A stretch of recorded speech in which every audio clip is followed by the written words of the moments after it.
Good morning and welcome everyone to another beautiful day here at the Waterhole. My name is Amy and I will be with you for the first half of the show today. It is so great to have you all with us once again. And we are starting off our morning with this beautiful herd of elephants here at Jamala in Madikwe Game Reserve.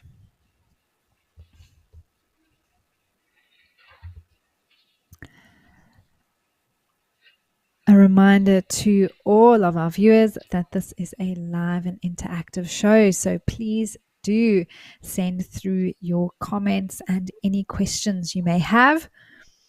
I'd love to hear from you as we discuss and think about the different things that we see here in the African bush. But also, if you just want to say hi, I'd love to know where you're watching from, who you are, and why you enjoy the show.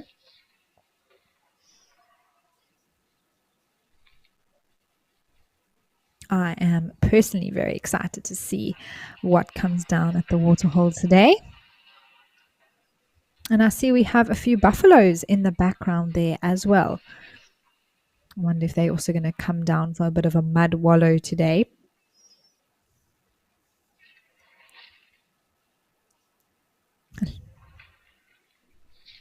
All right, well, it looks like the sun is shining here in Madikwe, but how about we have a look at what the temperatures are doing across our locations?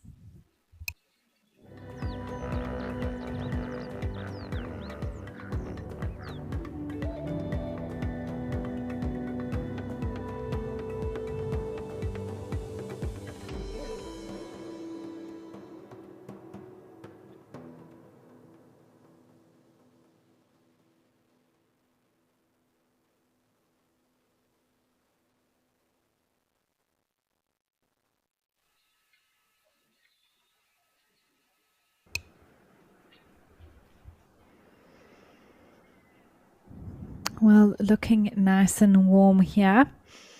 And oh, I'm loving watching this little elephant get full on down into the mud.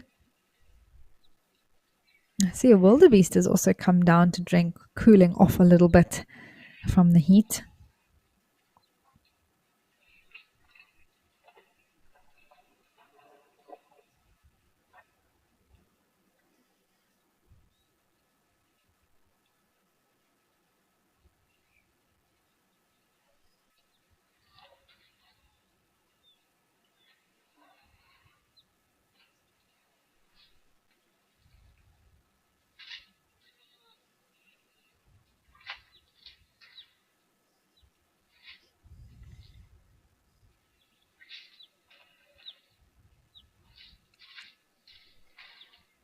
I see these buffaloes in the back around. They're looking towards the water, so I'm going to keep an eye on them. Hopefully they do come down for a bit of a wallow. They do, these big bulls that we see often in groups of maybe one or two, up to 5, 6, 7, 8 of them. Love a good mud bath. Oh, this wildebeest trying to get to this middle island. I wonder if it's trying to cross completely.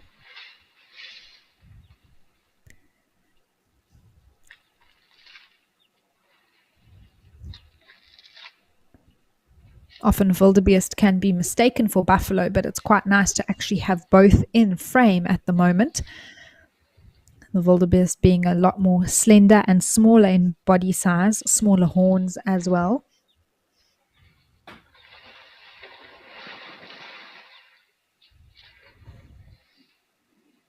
Oh my word, this elephant is really having a ball, isn't he?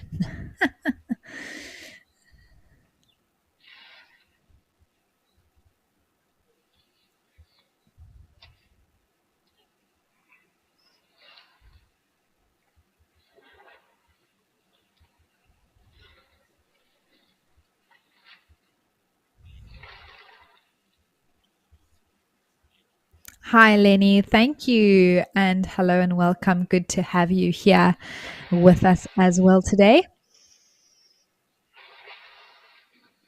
We are looking forward to spending the next few hours with all of you at home. I do hope you enjoy the show and we get to see some rather interesting and exciting things today. But also to just be able to relax and enjoy these animals doing their thing around the water is also the beauty of this particular show.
It's interesting to watch these interactions between these elephants and figure out how the dynamics work around this particular waterhole. For those who are perhaps joining us for the first time, there's a particular point here where all these elephants are gathered around where the freshest water is, and they often are all fighting in inverted commas for a spot, or should I say competing. They usually are quite very patient with one another. You can see big ones, small ones all together there. But sometimes patience wears thin and one may cause a little bit of a ruckus and get one or two to move off to make space for the others.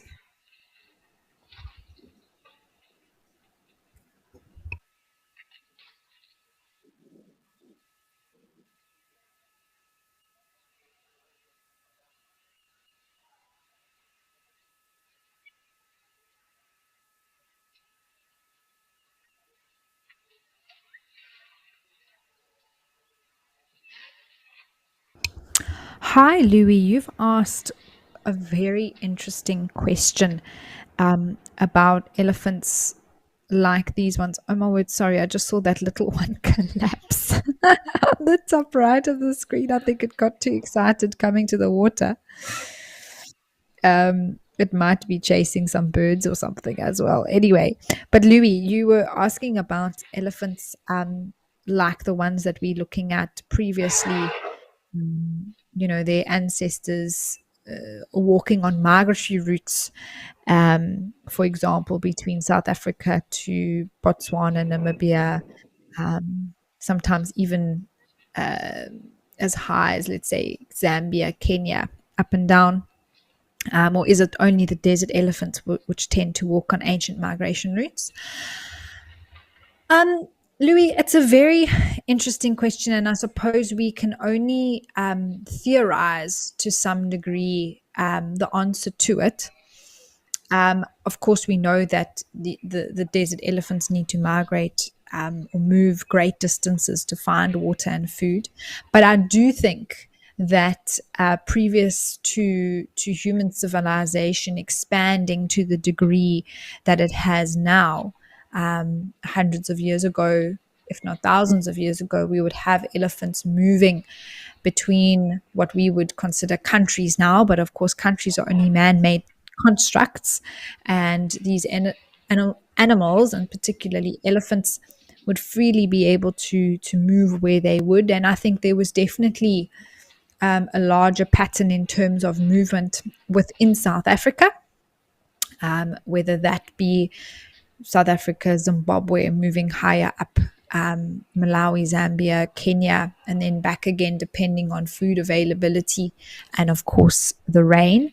But specifically within southern Africa, these animals did used to move depending on the season. And it's why, like we were actually talking about this yesterday, Louis, I'm not sure if you were tuned in or not, but just to catch everyone up, we were talking about this particular waterhole being pumped. So water is actually supplied to this waterhole. And if that wasn't the case, in the wintertime, it would completely dry up and these animals would eventually die because there would be no water in Madikwe Game Reserve. But formerly, when there were no fences, the elephants would just simply pass through an area and move off further to the eastern side of the country where there would be more rain or food, or either further north, closer to the equator, where there's a lot more green grass, or towards, let's say, the Okavango Delta, for example, where there's lots of water and food. And so, because we have now basically interrupted or forced these animals, yeah, we've put them into reserves, we have to then supply the water that they need because they can't migrate anymore. So, great question, Louis. Thank you for asking that. But we have some elephants having a marvelous time in the water on the far side there. Lovely to see them having a lot of fun today.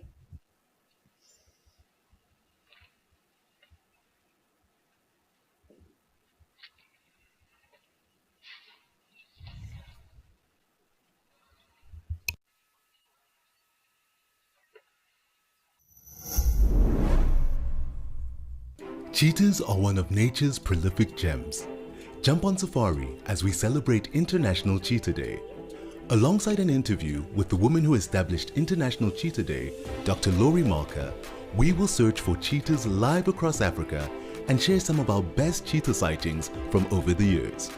Join us for our cheetah chase. WildEarth, keeping up with the fastest land mammal on Earth.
Well, I think we are in for a treat today at these water holes with the temperatures rising again.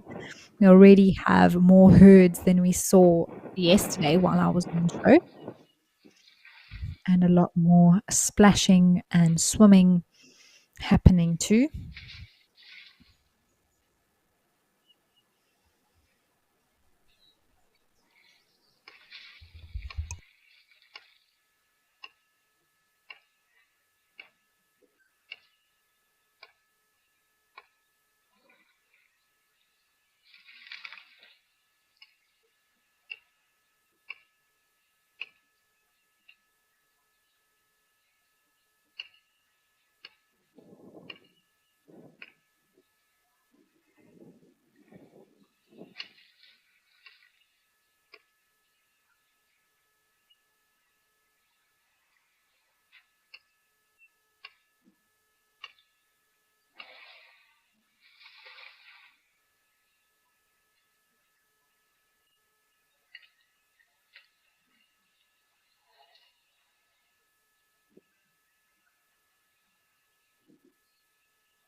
There is a absolute tiny baby on the far side of this waterhole, everyone. Busy walking with mom towards the left.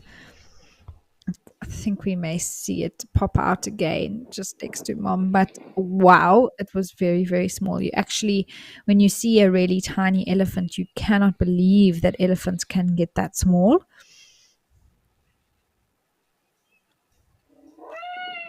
Oh, I see a warthog. As oh, there's that little one. There's a warthog just moving off. Oh, with some piglets. Oh my word, they've moved so quickly though. There's the mommy walking out, but there were three little piglets that were. Oh, they're coming back. They're coming back. They're scampering so fast on the ground.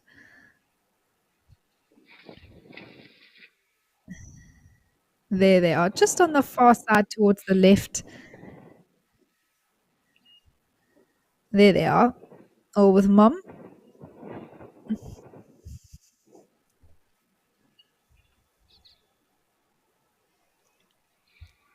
I think maybe this elephant might chase them. Everyone. There it goes. Oh, shame. Those are so warthogs tend to have their piglets now in the summer months, and those are some still very small ones, everyone. And often here at Jamala we see these young elephants chasing not only the warthogs but also things like even zebra, some blacksmith lapwings. They are quite cheeky when they are that sort of size.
Hi, Diane. You are from the UK. A very warm welcome to you. And you have asked what temporal glands are for.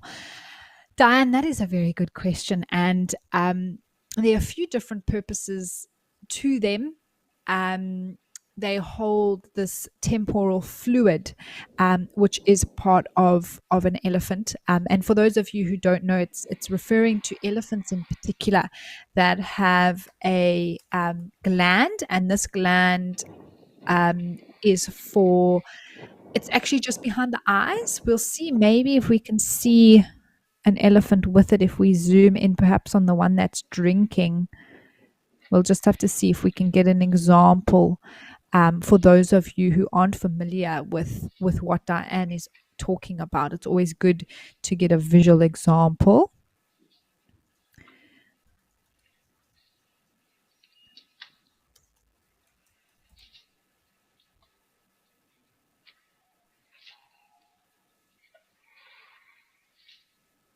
So, oh, it's a bit tricky to see, but just behind, oh, it's actually this one's temporal gland isn't actually leaking at the moment.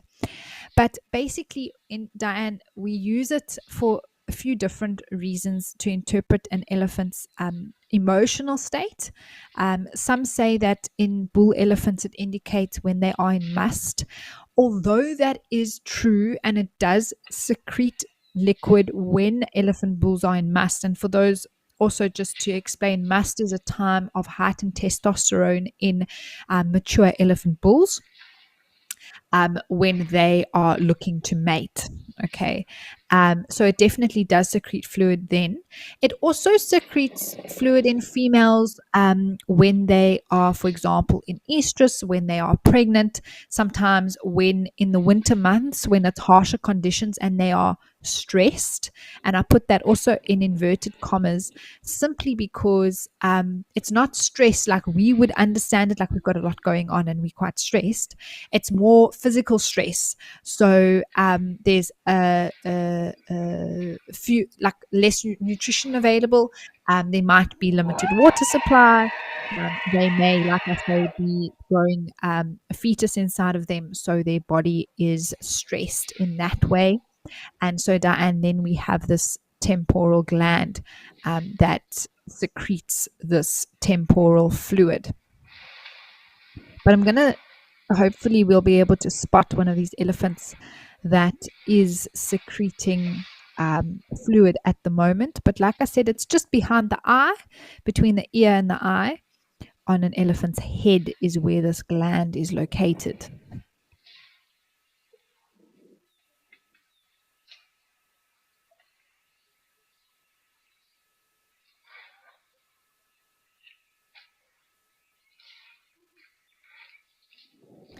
And I think, Diane, in terms of the purpose for the elephant, it there's a certain fluid, like I said, and that has a certain chemical signature.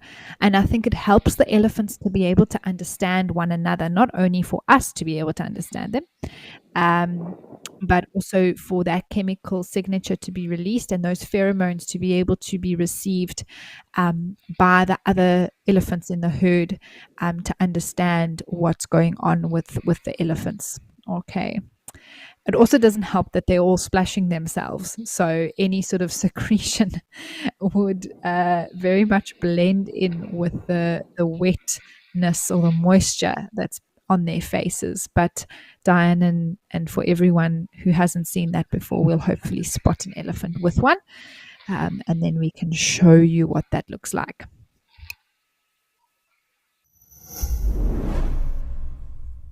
It's a festive Wilderland.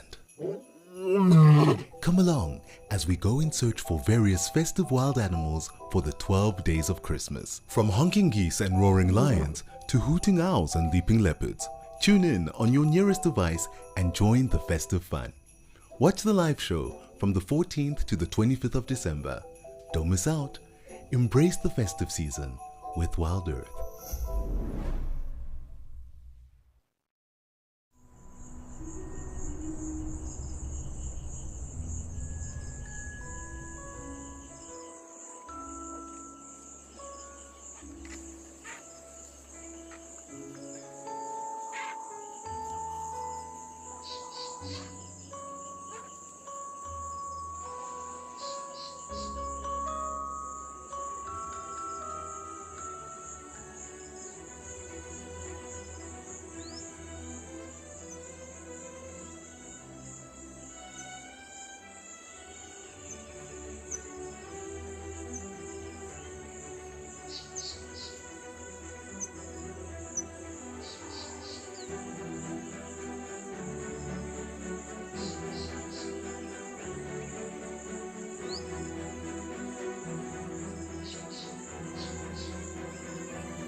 Well, we have already had such an entertaining morning with these Ellies, everyone.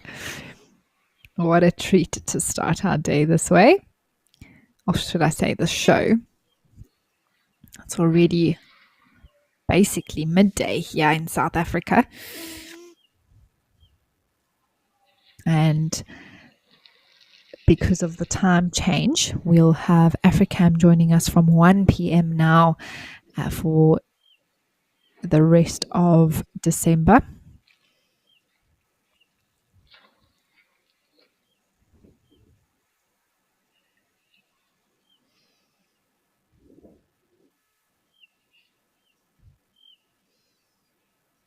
But there seems to be more and more Ellies arriving, everybody. It's amazing to see how they've moved off from this drinking point here. Seems to be only 2 left. But I'm sure as they see that there's some gaps open, we'll see a few more coming around. Oh, there's one starting to have its swim today.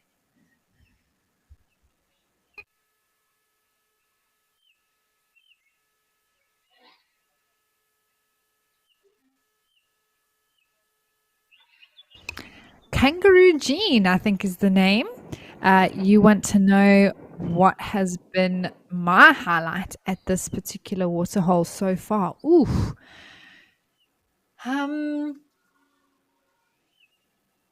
That's a good question. I'm just trying to think now, actually, what a highlight has been. I think the other day, we haven't had something like lions come down or anything at this particular waterhole as of yet, but I really enjoyed. There was a scene here the other day where we had about 5 different species of animals all together. We had an awesome herd of elephants. There was babies splashing around. We had a huge group of zebra. It was like 30 of them here. There was a few wildebeest. There were some buffaloes mud wallowing and a little group of warthogs. And I think that was my highlight, Kangaroo Jean, just seeing such diversity in one scene at this particular waterhole. I think that has been my highlight so far.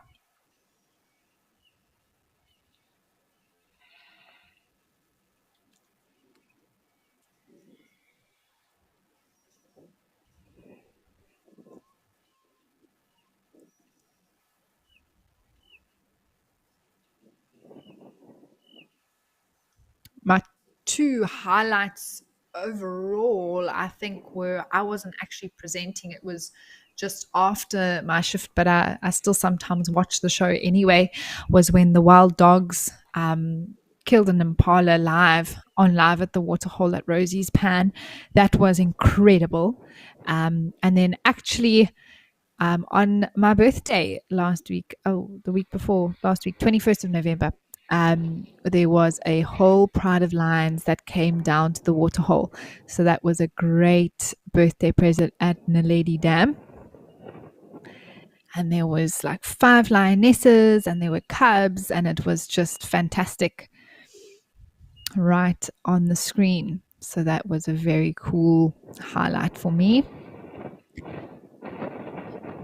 And then I think in Kenya, seeing some of the different bird species there, like the superb starling and the white-bellied go-away bird, has also been a highlight. And then that black-crowned night heron at Tau Lodge, I think it was 2 days ago, was also definitely a highlight for me.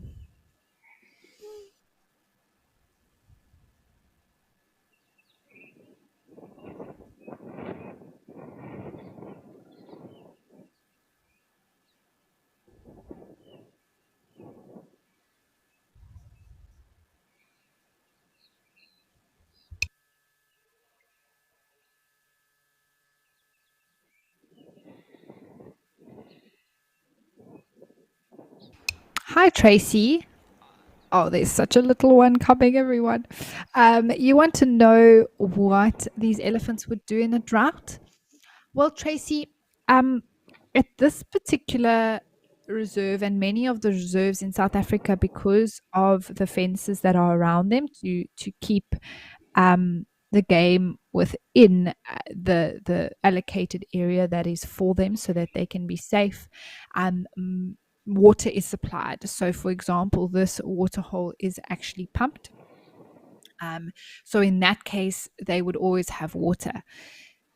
In terms of food, though, that's not something that can necessarily be produced or added into a functioning ecosystem for these animals. If all the trees completely die and there's no rain for a few years, there will be casualties.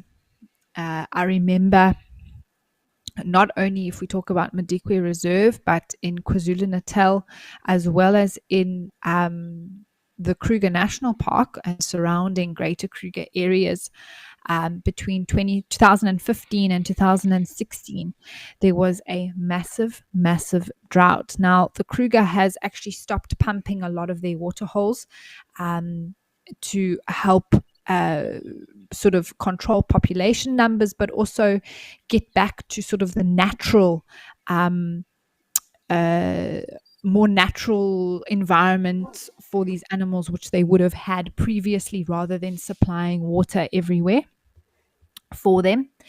And so even the rivers, basically the rivers were the only source of water in those years. And the rivers in the Kruger are quite far from one another. So these animals had to journey great distances to find water in those years. And in fact, even the rivers to a point were overpopulated because of the lack. Because of the reduction of water, even the hippos couldn't find water to live in. And so, what we saw in that time of drought, Tracy, was a significant reduction in population numbers, and it was, you know, we don't like to think of death as humans, of course, but death is very much part of the circle of life. And not to get too philosophic on you all, it is something that is part of nature. And the way that the weather and the climate and these sort of cycles within the weather happen means that every now and again we do have periods of serious drought. And in areas like the Greater Kruger, as well as in KwaZulu Natal, it meant that a lot of animals did die, specifically for things like hippos, buffalo, and to a degree, elephants as well. Particularly, basically, the success of their breeding was reduced quite significantly. Buffalo just became such easy targets for lions because buffalo have to get to water every day, and the lions know this, and they have to walk certain routes to be able to get that water, as there was so little available. And so the lions feasted on the buffalo. Then, with the likes of hippo, like I said, they actually just wasn't enough water to accommodate all the entire population of hippos. The males can be extremely territorial, and so the younger males were pushed off, and there was nowhere for them to go. And simply just not enough water, so the hippos dehydrated and they died. I remember driving, we actually visited the reserves in those years, and seeing the carcasses lying around is not pleasant. However, it was a natural means of population control and set things back in balance. On the flip side of that, Tracy, was that the predators thrived. There was a lot of food around, and in particular, it helped the wild dog population within the Greater Kruger area, as it was so much easier for them to find prey. They also breed in the winter months when there's less food for the herbivores, so they are weaker to a degree. And the wild dog pups had a higher success rate in breeding, so we saw that population of wild dogs increase. So there are two sides to every coin, Tracy, but drought is never a nice thing to witness, but it does have some positives to it as well.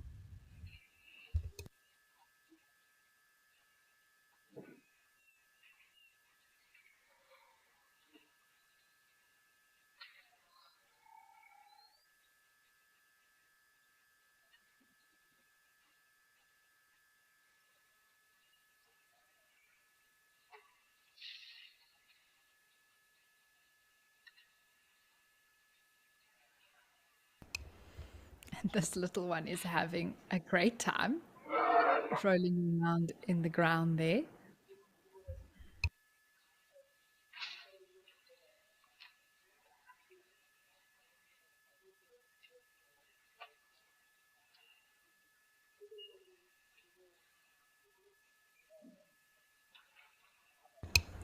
This log also seems to be a favorite for these elephants to come have a little bit of a rub on. They're two using it there now.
Hi, Sanjeev.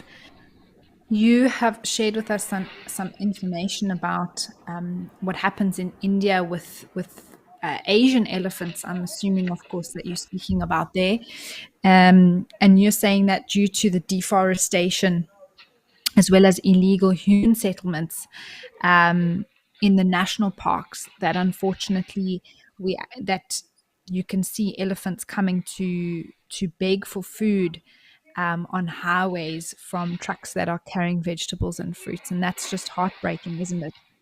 To think that that is what these elephants have had to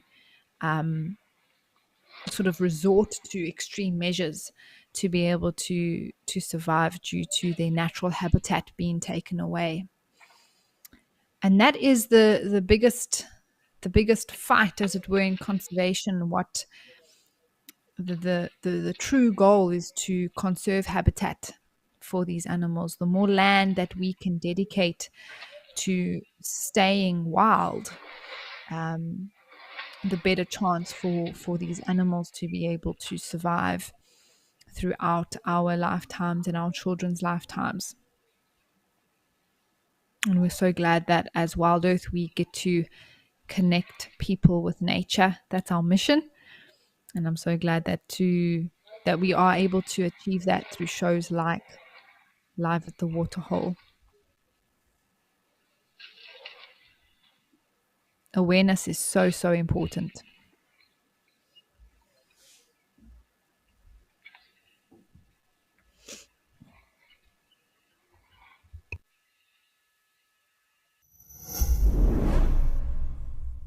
Get ready for a flurry of feathers and beaks.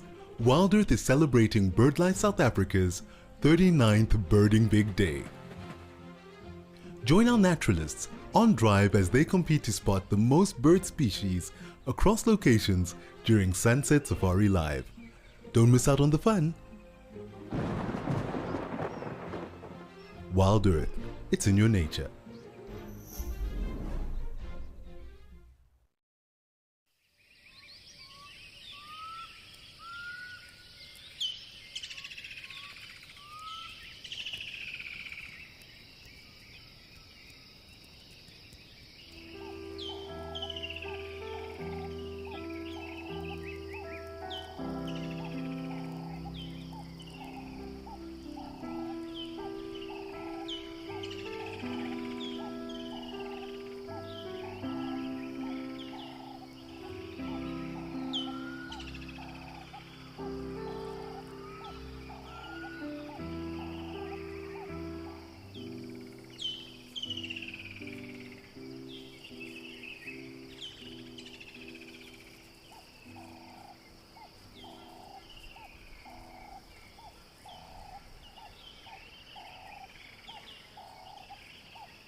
I was just checking if we could see that temporal gland here, everyone.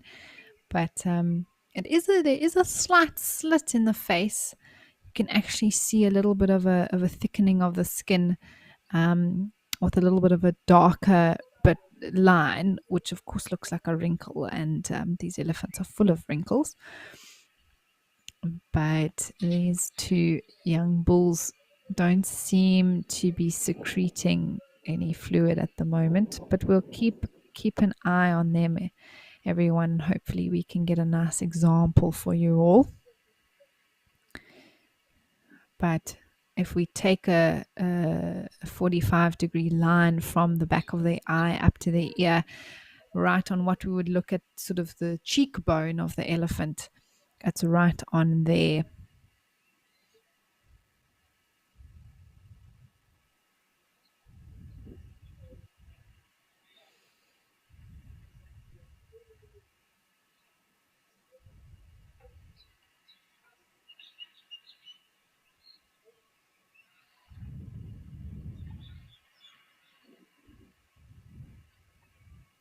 But this is so beautiful and so peaceful.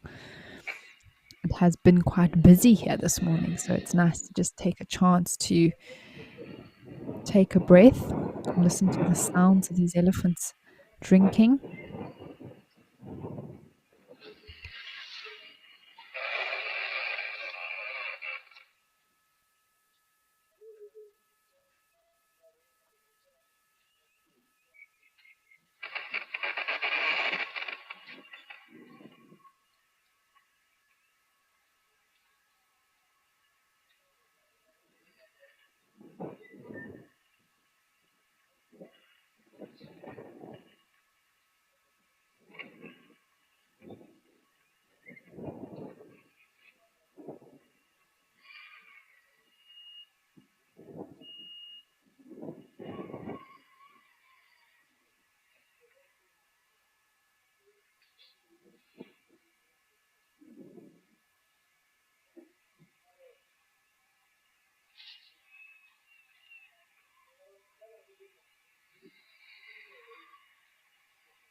Hi, Nina. You want to know if I have ever had an elephant touch me with its trunk before? Um, no, Nina, I haven't. Not while on a game drive vehicle, but I have seen it happen before, and I've had one or two close encounters. Um, where the elephant came very close to the vehicle and put up its trunk, and I thought for a moment that it might give us a little bit of a sniff and a touch, but it didn't. But we could have, it was so close, you could have put your arm out and touch it, but that obviously isn't the right thing to do.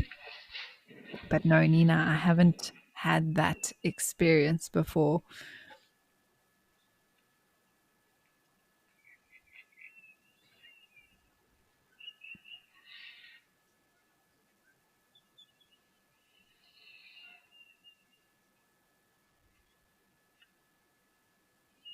I personally don't like to get right up close to elephants.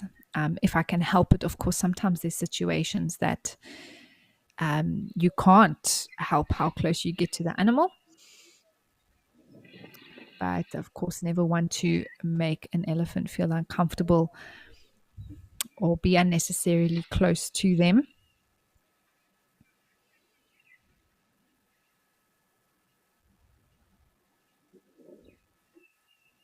It's interesting to note how hairy their ears are. I don't think I've noticed that before. Maybe this particular elephant just has very hairy ears, but there's a lot of hair there. Just as that ear slit opens up, you can just see the light is hitting all those hairs there. This is actually giving us a very good view of where that temporal gland is, everyone. So if we go up from the eye to the bottom of the ear slit on that cheekbone, there's a few wrinkle lines, and one of those wrinkle lines will be the temporal gland. It's actually got moisture in it at the moment from them splashing themselves with water. So it's difficult to explain to you exactly which one it is, but it's right there in the middle will be where the temporal gland is. Oh, but these cameras are amazing. How beautiful to see that texture of the ear, the skin, the wrinkles, the hair. It really is like this elephant is right next to you.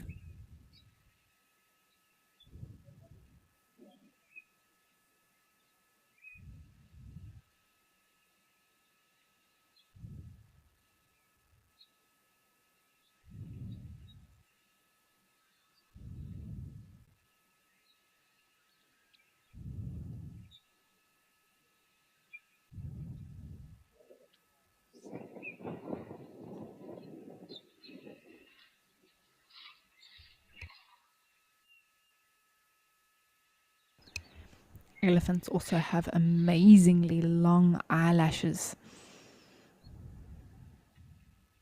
I can't see the detail just because I think of the way the sun is catching.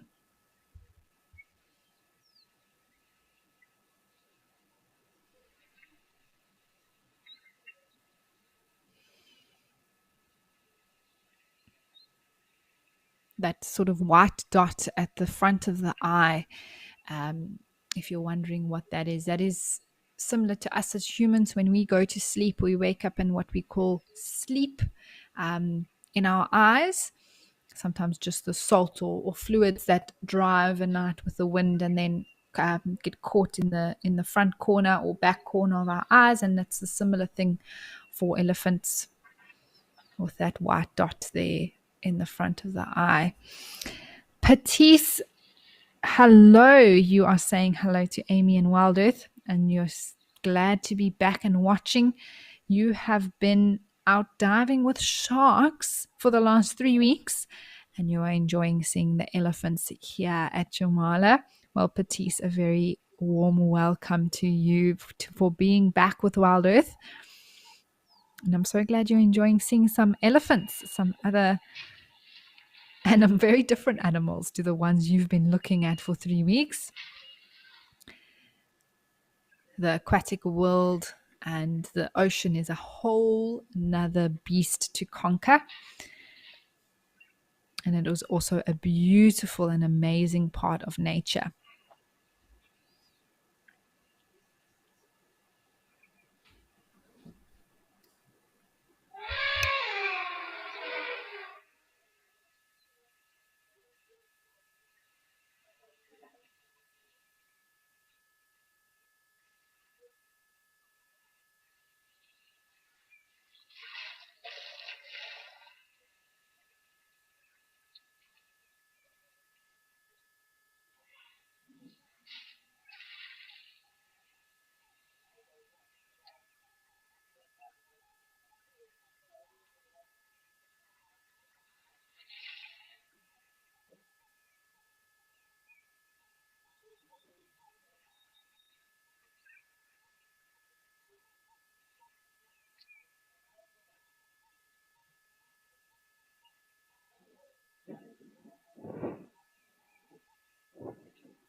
Do you want to know more about the spotted cat of the festive season? Join Gabe and Cedric for a Cheetah Chase AMA this International Cheetah Day. Good afternoon, everybody. My name is Cedric Dold. Ask our expert naturalists any cheetah-related questions and learn more about the quickest predator of the safari. Yeah, it's going. It's gonna get it. Oh! Watch it live and come along for the fun. WildEarth, it's in your nature.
This elephant has finished his drink and is now cooling down.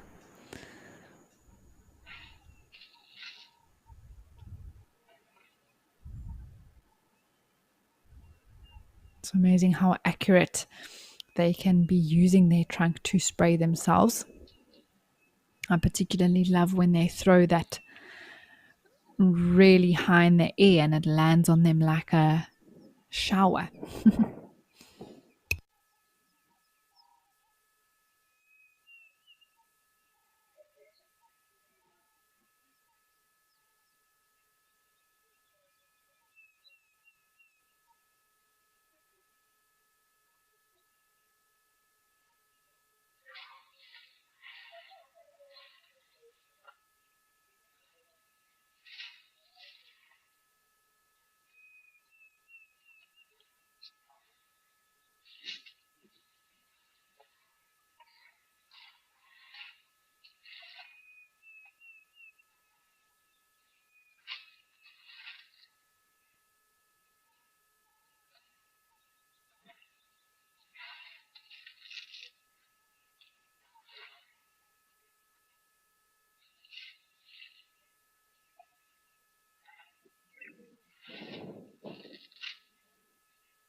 Oh, not just one left. There actually is a second elephant a little bit further back.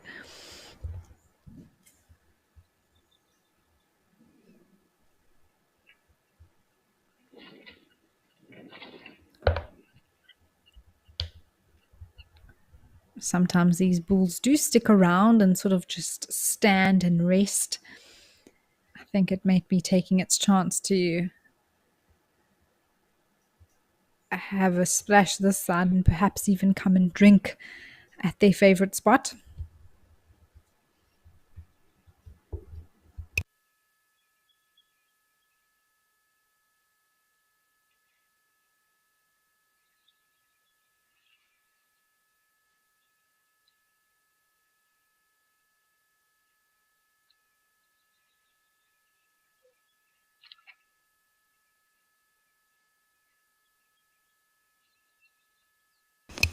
Hi, Jade. Yes, absolutely. It's something I actually said the same thing earlier when I saw that tiny little one with its mom in between all those huge elephants. And it's crazy to think they can be so tiny. When they're born, they're still not actually that small in terms of weight. It's about 100 kgs, which is large. 80 to 100 kgs, but they grow to be the males up to 6 tons. So in comparison, it's what that 106,000 kg. So it's a 60th of its size.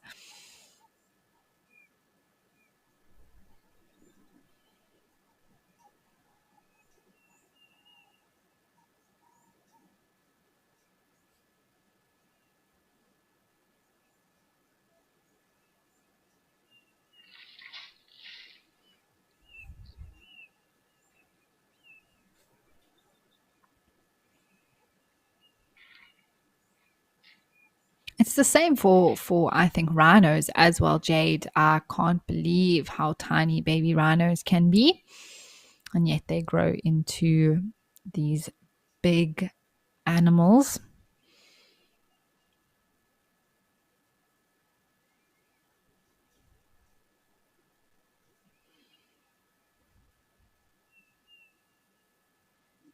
Hippos too, but I think the most sort of striking size difference is with an elephant.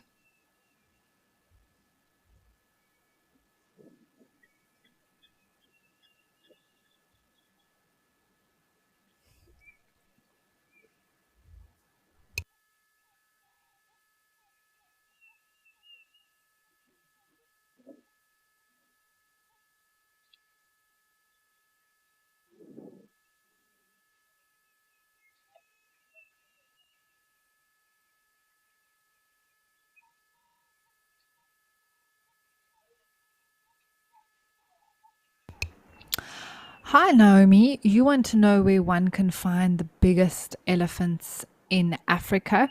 Naomi, I believe that's towards the West Africa side. I know also more central northern Africa as well has very large elephants. Look, in South Africa, Botswana, and Namibia, you'll also get large elephants.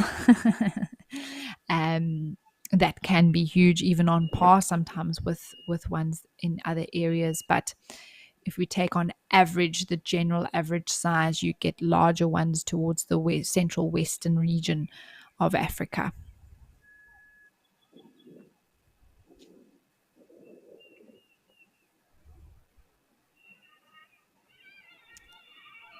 There's an elephant there on the right having a bit of a rub on a tree, trying to actually work out what type of tree that is, but nevertheless, it's having a good little rub against it as well as standing in the shade. So that elephant has a good plan there, I think.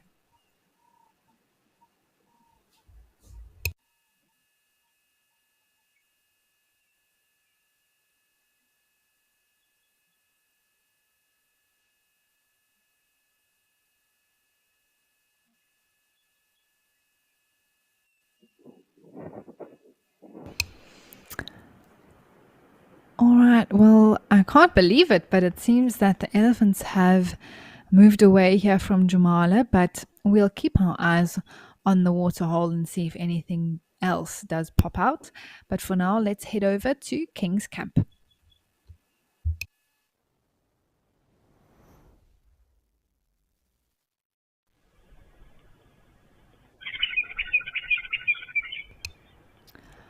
Oh, well, isn't this just a beautiful scene, everyone? We've got some impala here drinking, and it looks like a little impala lamb as well as some beautiful bird calls.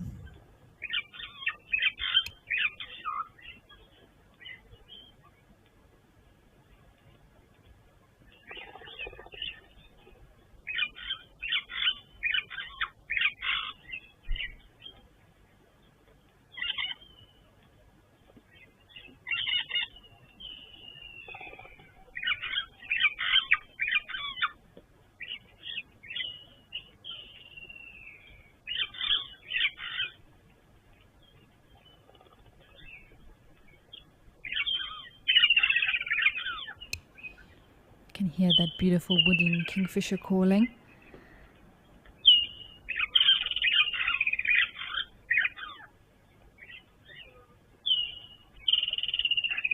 There it is.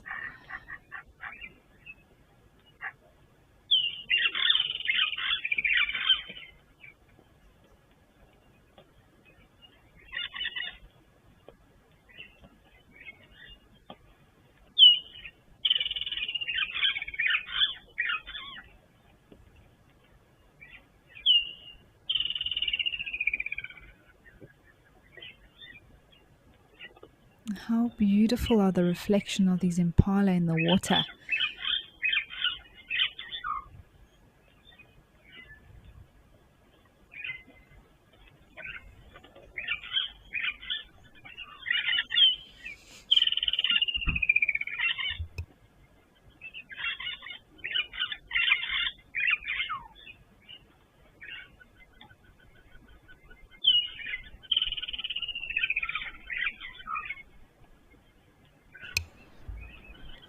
Hi Vanessa, yes, absolutely. I could also sit and listen to these sounds all day long. It is so peaceful and relaxing.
Are you WildEarth's biggest fan? Then our Fan of the Month is a competition for you. Join our naturalists on Safari Live and listen out for weekly questions. To enter the competition, head over to our Instagram, search #WildEarthFan and comment your answer under the post. The monthly winner will be determined by the total quickest and most correct answers and will win a private virtual safari. We announce our winner at the end of every month. Tune in to Safari Live daily. WildEarth, it's in your nature.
This looks like a lovely mixed herd of impalas with both males and females together.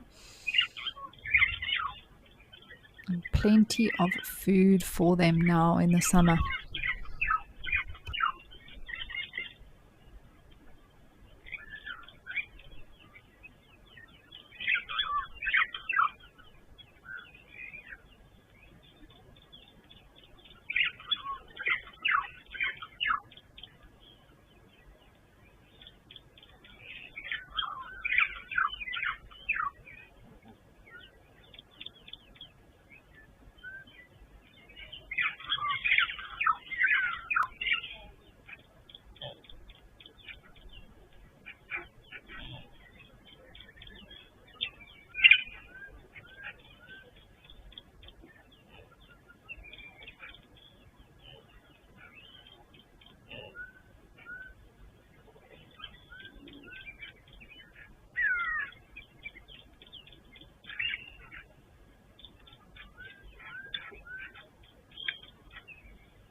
Hi, Matt. Thanks so much for sending through your question. I do hope you're enjoying the show so far. You want to know if impalas are the most abundant antelope here as well? Absolutely, Matt.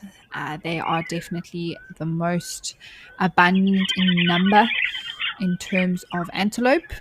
And we definitely see the most of them when you are out on within the Greater Kruger, which is where the Timbavati private game reserve is located.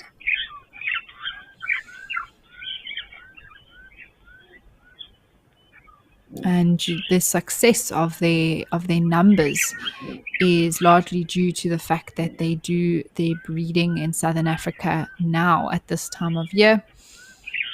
They all have their little ones within about a 2-week window. There are a few late ones that are born, sometimes early as well.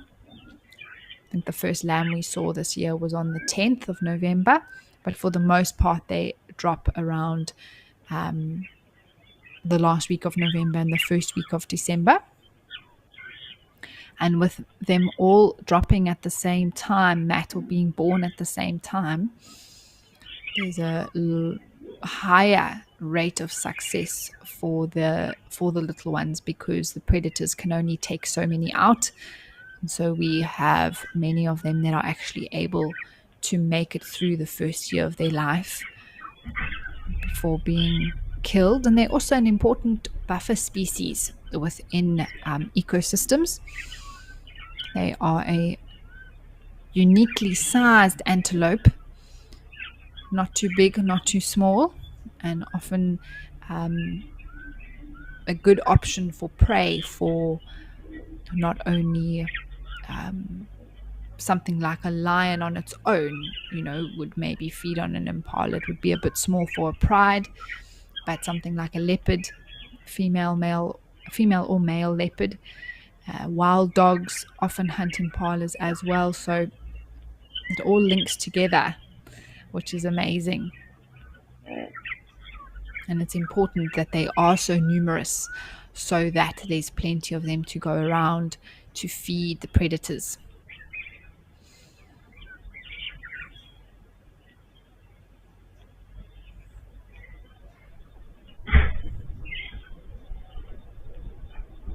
But I love impala personally. Of course, by the time after your first hour of a game drive, you're ready to not stop for them anymore. But they are beautiful in their own way.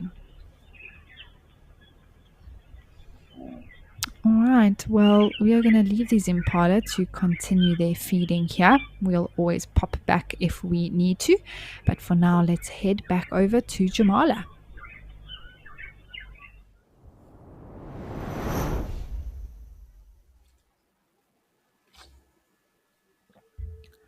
Oh, we have an elephant that has returned, everyone, as well as some beautiful zebra that are drinking. I knew it couldn't be forever. There must be an elephant that comes back to Jamala. And how beautiful are these zebras drinking here so peacefully.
Hattis, hello. You have a comment for us, Patisse. You say the zebras are looking dazzling today. Well, they definitely are dazzling, aren't they? Beautiful with those black and white stripes. And now we get to watch them walk off into the bush. But luckily, this elephant is still here having a drink.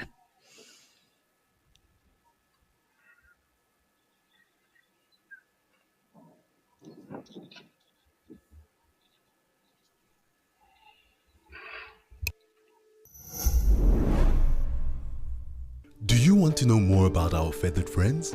Join Cedric and Gabe for a Birding Big Day fireside chat this festive season.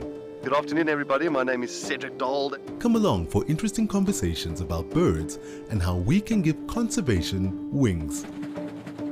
Incredible. Watch it live on your nearest device. WildEarth, it's in your nature.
I really could watch this all day, everybody.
Well, it almost is 1 o'clock in the afternoon here in South Africa, and that means that Africam is going to be joining us in about 5 minutes' time. So, just a reminder to all of you watching on YouTube to make sure you're ready to change over to either the WildEarth website or our app, as well as if you're in the UK, you can watch us on Freeview channel or DSTV to continue watching the rest of the Waterhole show.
And this bull is slowly making his way off into the bush where I'm sure he is going to continue to feed today.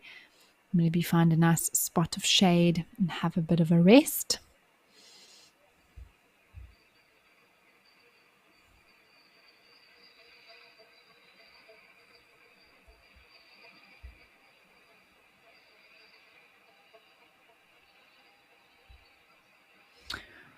Oh, hi, Lisa. You want to know what the busiest is that I have seen this particular waterhole? Well, I think it was actually the other day when I was talking about one of my highlights here.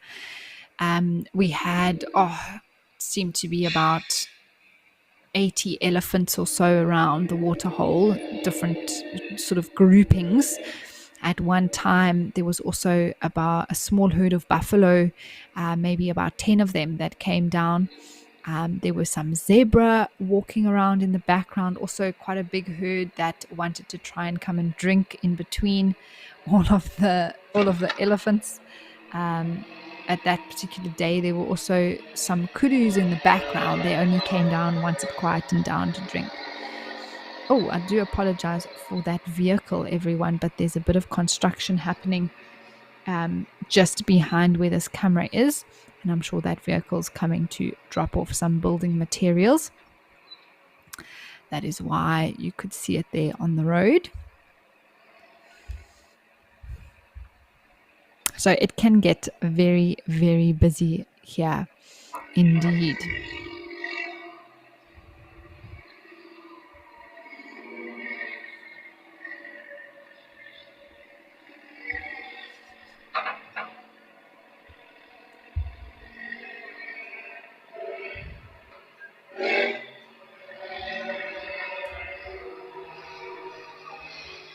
All right, well, now we are going to get Africam